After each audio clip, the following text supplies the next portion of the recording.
Chris is all tuckered out after a big night of partying.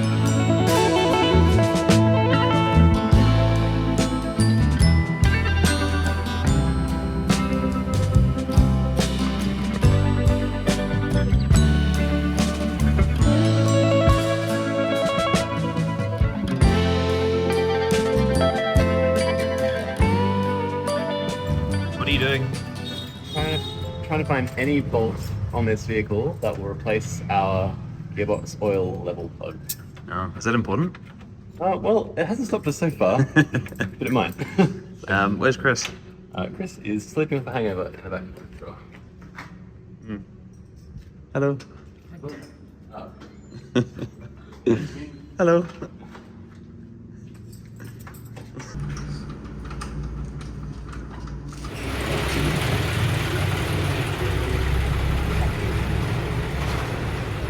What's this fix we've come up with, Jimmy?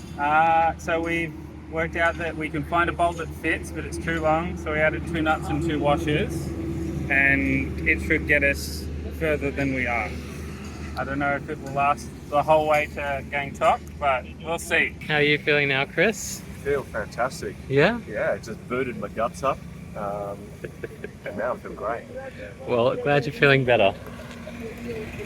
Chris is throwing up outside of an auto parts shop, and a tiny child comes up with a water bottle to help out, and that just really sums up a lot of our experience. People were incredibly kind, incredibly welcoming, and really went out of their way to make sure we're happy, safe, and having a great time in India. Nice hole in your pants, George. Thank you. I made it myself.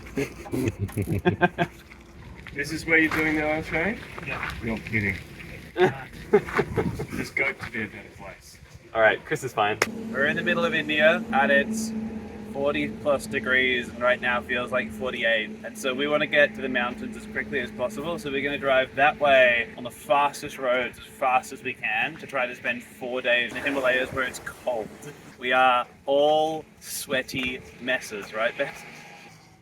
Just day after day of no reprieve from the heat, just constant overbearing heat. It was just a slog to get through it.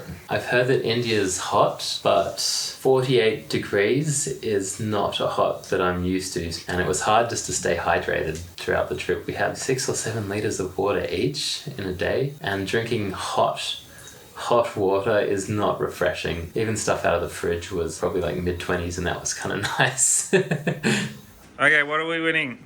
The bed that's not on the floor. Okay. No, I don't mind. We're just both too polite to can't decide. We both want the floor bed out of politeness. Okay, resolve this matter now. Scissors, paper, rock. What time is it, Jimmy? Early, like 4:45.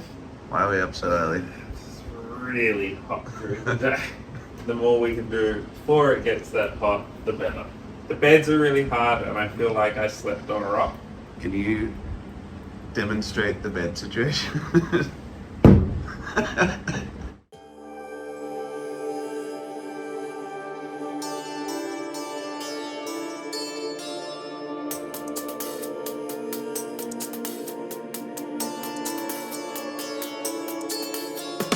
Alright, perfect. Now keep driving.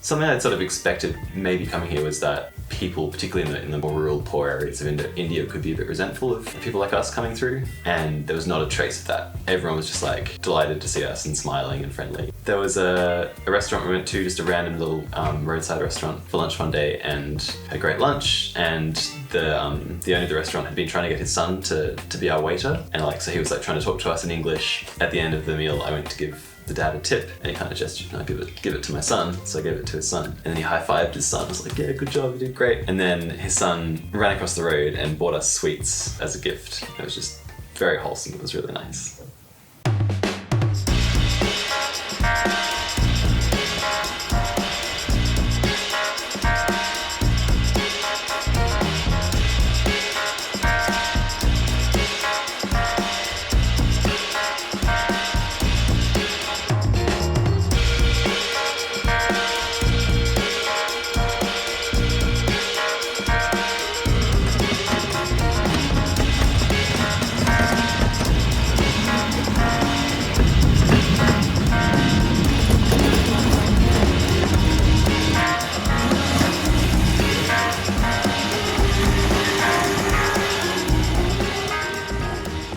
one with a good amount of pace that got quite airborne and shit flew out of the rickshaw. I think my head hit the roof. Just came out and hit me with the foot.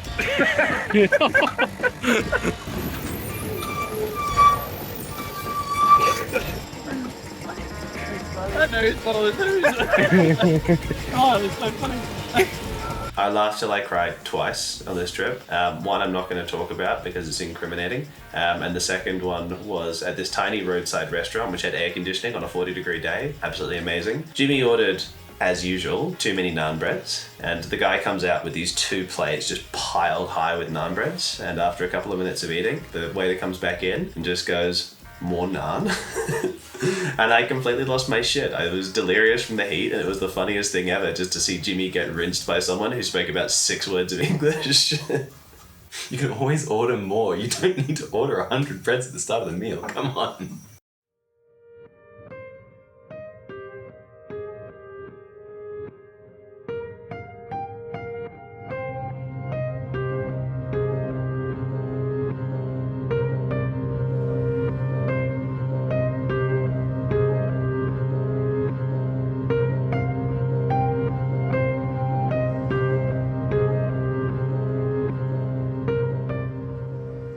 So Jimmy was driving and the sun was just setting, it was getting dark, it was really hard to see. There's a lot of sections of highway where you need to take a detour onto the oncoming traffic side of the road, and basically the oncoming traffic don't know there's a detour, there's no cones, there's no signs. So we're driving in the oncoming traffic lane and a big truck is coming speeding towards us. There's no room on the right hand side because that's other traffic, and on the left hand side there was like a grassy field. And Jimmy's going towards the truck and the truck flashes its lights and Jimmy just keeps on going at it, flashes the truck and the truck just pulls off away from us last minute. Was there any specific advice you were given about playing chicken with trucks? We were told if it's bigger than you, give way to it at all costs. People will not give way for you. Even if they're waving and smiling, they'll still fucking kill you. And then get a selfie. How was our drive today, Ben? It was pretty tough. It's some of the worst driving we've had, I think. Some of the worst traffic, some of the worst roads.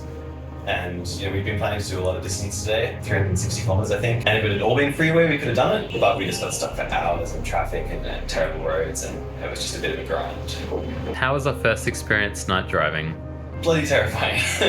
You cannot see anything. Everyone here seems to get LEDs fitted to their cars and aim them straight at your eyes. So you just have smog and dust and haze and lights straight at your eyes, and then people on the road with no lights on, and bicycles and cows. Everything is whirling around you at speed, and it's just awful. I don't know how people aren't just dying constantly. So it was a bit of a white knuckle to the finish tonight, but we got here. What's the plan for tomorrow? Do it all again, but starting an hour earlier at 3:30 a.m. If we're very lucky, we'll get to Darjeeling. If we're not, we get to do it for a third day.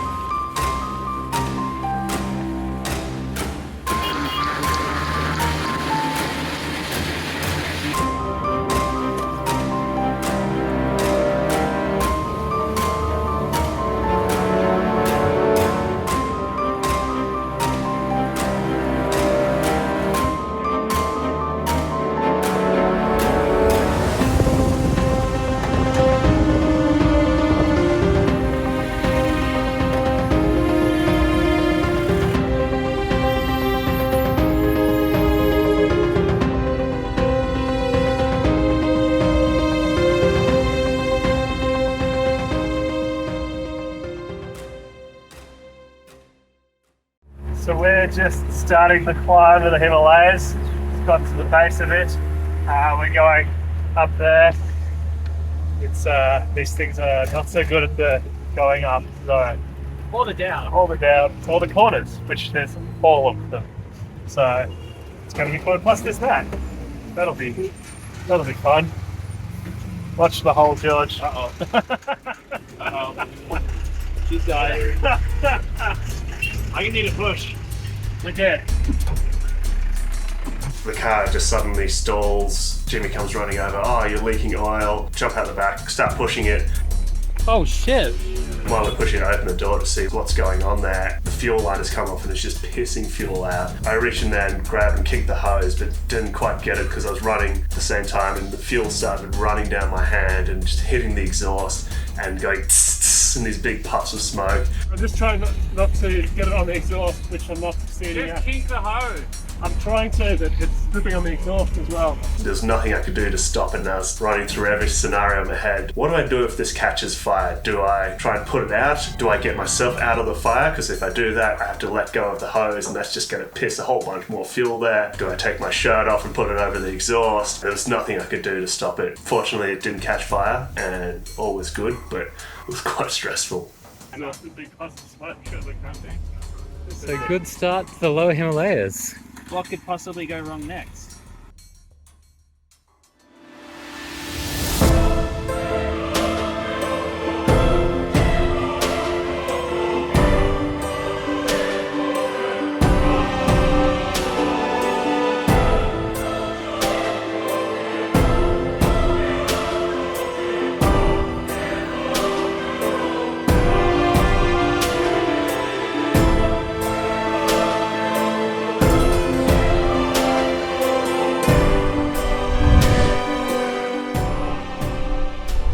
What time did we get up? 3:30 a.m.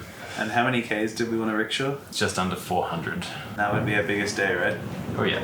By a long way. Let's be honest, who actually thought we'd get to Darjeeling before nightfall? I had to believe George. I had faith. Once we got to the Ganges for sunrise, I was like, yeah, we can do this. When did we get to the mountains? 2 p.m. And then we went up the steepest hill we've climbed by a long shot, and then went through a series of insanely beautiful mountain towns until we ended up in a giant cloud that was also raining, and there was basically zero visibility. Apparently no one brings rickshaws up here, and we got through all the towns right as school was coming out. And so there was like endless school kids on the streets just like, oh my god, it's a rickshaw, what the hell is that doing here? And it's like smiling and waving. It was awesome. Everyone was so happy and so friendly. It was really beautiful. And like there were like grandmas just like bursting out laughing and waving at us because we were dumb enough to bring a rickshaw. The vibe up here is delightful. People seem so kind. Bit of a hunt around for a hotel. Went up the steepest hill in the world. The rickshaws made it 90% of the way up before stalling, and then had to get pushed with everything the engine had to the top, only to discover we needed to be next door. We went to this beautiful hotel with these really helpful attendants that pushed our rickshaws up a hill. And then Jimmy called me and said, "Where are you? I can't see you." And I was like, "We're in the car park." I was like, "No, you're not." And we had to tell all the lovely people that just pushed our cars up a hill that it was for naught and we had to go elsewhere. But they were very nice about it. We got a photo with them, so hopefully that's some compensation. We have to go somewhere else, they're full. Tell us about how you feel about where we're staying. I think Chris is the person to describe this. Come on into a humble abode. You will find luxurious wood everywhere. The extra bed, very firm, cloud bed. An assortment of places to lounge while you overlook the entire world. Want to have a shower? Not a problem. The biggest shower head in the world. Monsoon style, look at that. Full coverage, not a dry spot. One's not enough. A second round shower head. Corners aren't your thing, it's fair enough. Had your shower, have a lounge. You can talk to your psychologist there too. Rugs, everybody loves a rug. 3 meters of bed. A couple sitting chairs for your evening whiskey. She's a little breezy. It's your own private balcony overlooking the entirety of Darjeeling. The best thing is, for the first time in 10 days, we're not sweating. So all in all, good day. Good day. Good day. This is what $60 a day gets you. How did this happen? I sat in the bed. Not everyone. Not bad.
High five!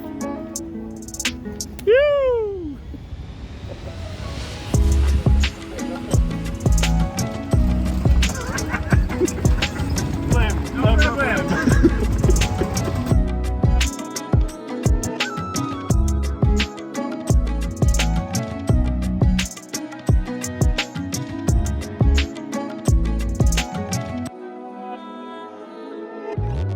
Back up the hill again. Yeah, I think it might be. Excuse me! Can you tell me about the worst toilet you saw on this trip?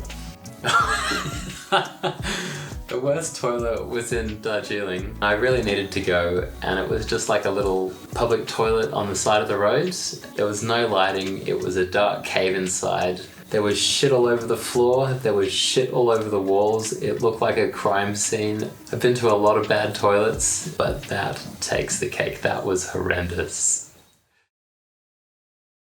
So we're going to Gangtok. It's our final day of the rickshaw run. How are the roads?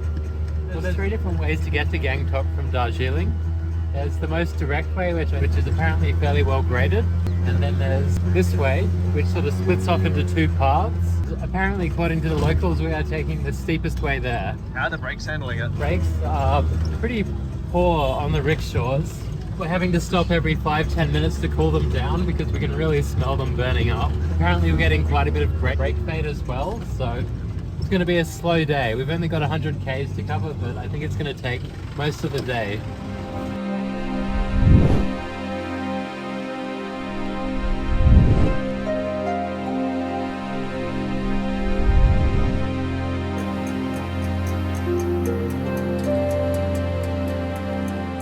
It was like 10 to 20 k's of perilous switchbacks with 1 brake cylinder and having to stop quite often as grease overflowed onto the wheels.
Which prison are you taking him to? Where you want to go?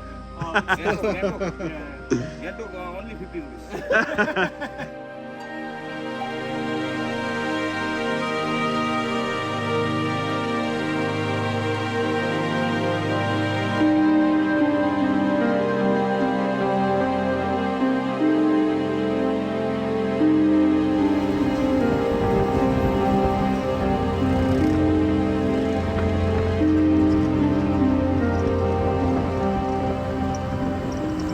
So they made us stop because they're making the road collapse.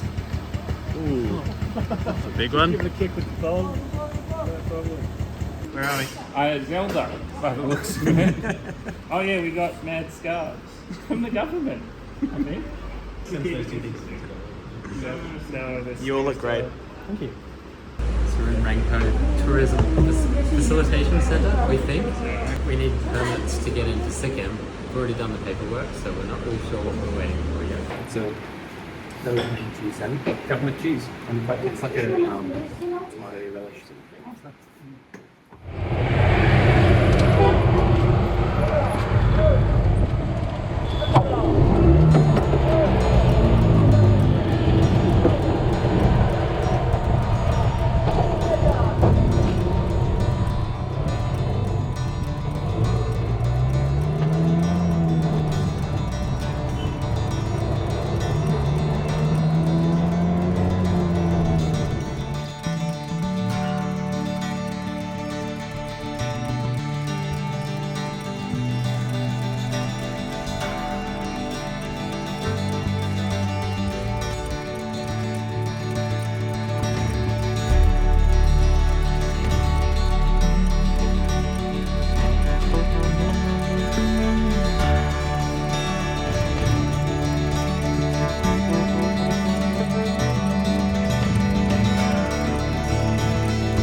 did it. Well done.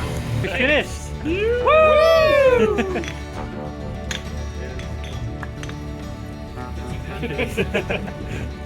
I'm gonna be honest. That was kind of easier than I was expecting. Yeah. Everyone said it was gonna be really steep and hard, especially the hill up here. This was really not challenged. Yeah. It was. Yeah, we did it. How did you even do that? Wait, is this your beer over here? That's like. It's here. How? Good. I tried.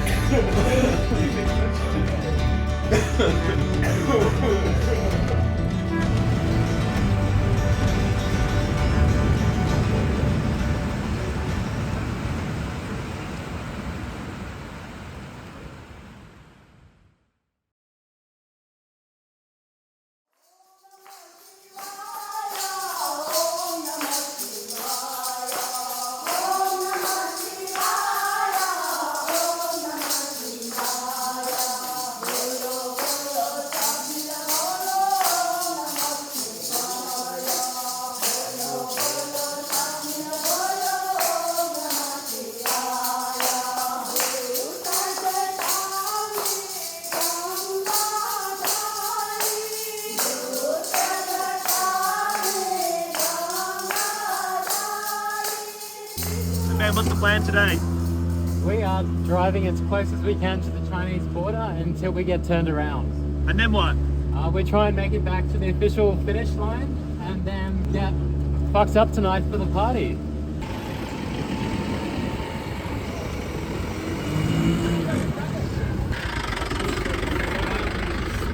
Where are you going, Chris? I don't know, we're following a random man. We were just driving around Gangtok and pulled up to grab some breakfast, and this guy completely out of nowhere was just like, I really want to buy you food, Took Chris and I over to his sister's restaurant, just chatted. He explained he's Buddhist, and he just loves seeing people coming and engaging with Sikkim and Gangtok, and bought us this lovely breakfast. Was so overwhelmingly and intensely kind and welcoming, and it was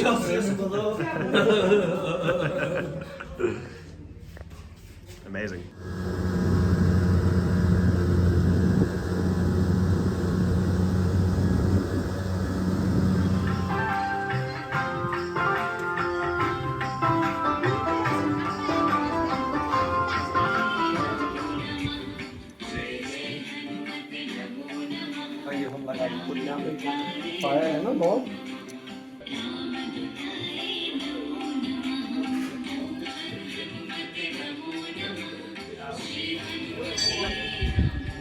Namaste. Who are these people in our rickshaw? I have no idea. But they've invited themselves in and we're trying to take a photo, but I guess that's not happening. Good night, Chris. Wonderful. This is great. Kumbaya, my lord. It's a campfire, isn't it? We had a lot of incense and it would be rude to throw it out, so you lit all of it. The finish line was located on the outskirts of the city, so we had one last challenge: navigating the maze of streets that is Gangtok. Shit, a bit steep, George. Just a smidge. Luckily there's extra rocks on the road for traction. Look at all that traction. Don't worry, the brakes on this one are fine. Going to the right hand side. Sure. I guess you're gonna go up there. There's the finish line. There it is. Yeah. That's it, we fucking made it.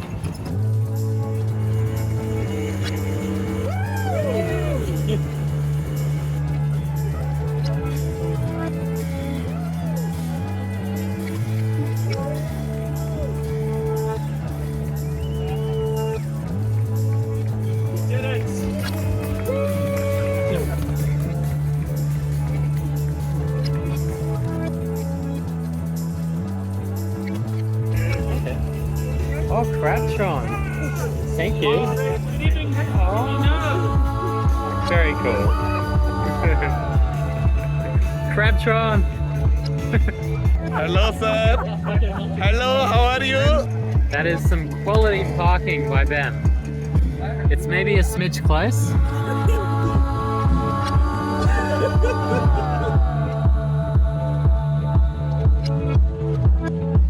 Cheers, guys. Cheers.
My favourite curry was the cashew masala. Oh yeah, so good. Dal fry.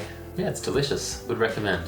There was one mushroom paneer curry, which is just this incredibly rich, flavoursome experience. Meti chaman. It's like palak paneer, but with fenugreek leaves, and it was just awesome. It was a paneer masala thing. There was one in particular that just was shit the bed good. We got Crabtron second, and we got Pubrod the second. These are both my favourite. To drive, got to be Crabtron. It just felt right. There was something about this image of Stuart on the back that was so delightfully and hysterically mutilated by the guys that painted it. Every time I saw it, it made me smile. To be a passenger would be Pubrod. It all just felt quite decadent and regal. I did break Pubrod. Every time I touched it, I managed to break it. I installed the fuel filter in properly and that popped off and almost caught fire, which was great fun. And the gear oil plug, which I reinstalled and it fell out, so that was probably my fault. Love them both though. What advice would you give someone thinking about doing the rickshaw run? I think just try not to have any preconceptions about what it's going to be like. Try to be open to what each day ends up bringing and just enjoy the ride. Bring toilet paper. Fucking pack a lot of toilet paper. It's kind of hard to get here, and the first toilet you get to, you don't want to use your hands to wipe that up, like I did. Incense makes India smell a lot better, and you should have incense from day one. Every rupee invested in pimping that rickshaw will pay itself off tenfold. These cost us 80 rupees, and were one of the best investments, just watching them jiggle along in the back of the rickshaw for hours on end. Just order all the breads. That would be my advice. Order all the breads, no matter what your friends tell you. Did you learn anything about yourself on this trip? Yeah, I've been so confined by my diet for so long, and I've been way too afraid to branch outside it. And I just kind of said, fuck it, I'm just gonna try a bit of everything, and maybe something good will come from it. I think like really pushing past where it feels like it's not safe to push has shown me that the outcome isn't necessarily detrimental. Your limits are a bit further than what you think they might be.